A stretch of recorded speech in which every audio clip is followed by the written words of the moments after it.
what happens if my ball position is here, and then I move it back like this? What happens to my swing arc, and what happens to the face of the club? Well, the face of the club is going to be more open. The further back you move it, What happens when you do that? you're going to push it to the right. Where you miss your putts? To the right. Where you Because I'm set your- playing the ball too far back in the stance. Exactly. You see when you set up a minute ago, you got up here, and you're like almost off, and you have it in here, and you're like all the way back here. So what is naturally going to happen is I'm pushing it out to the left for me, out to the right for you. So I think with you, it's your setup, set it up square, don't have it so far back. Because also, whenever you're playing the ball that far back, you're coming down on it, and what that's going to do is make it hop.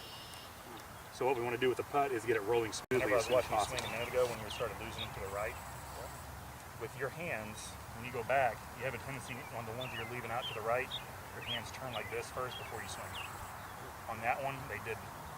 So I think it's you get some movement in here, and then when you get comfortable, sometimes you go like this, and kind of turn it open. And then you go back and take the same swing. Face stays open, flail it to the right. So let's kind of focus on that a little bit and see if that makes much of a difference for you. A little bit more secure grip of that left hand. Make sure you don't roll it in.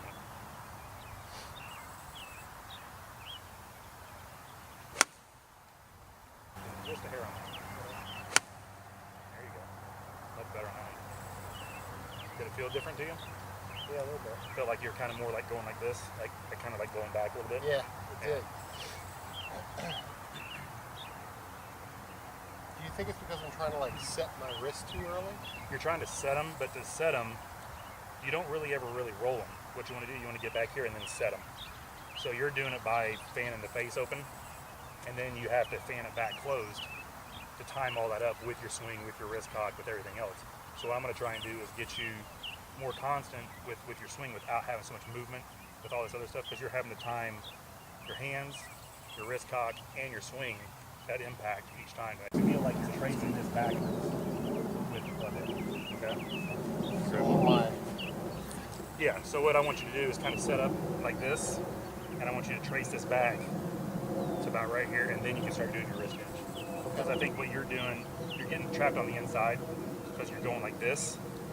See how inside that is? And then you're fighting from here, trying to come back through and see how much the face is open, and then you got to do that. That's why you had some that were fat, some of them that were thin, some of them left, some of them right. Okay. What did we talk about on the range in your bunker lesson? Well, when you set up to the ball in the bunker, you want to open the face of your club, use the bounce, use the loft to your advantage. You wanted an open stance. Also, we drew a line about 2 inches behind the ball, and that's our point of impact. So we don't want to hit the ball, we want to hit the sand, let the sand carry the ball up onto the green.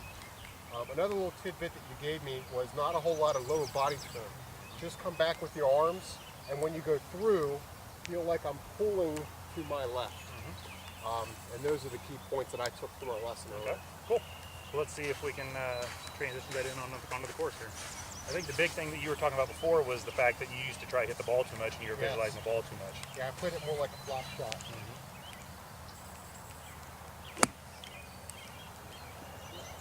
That's pretty good on the green.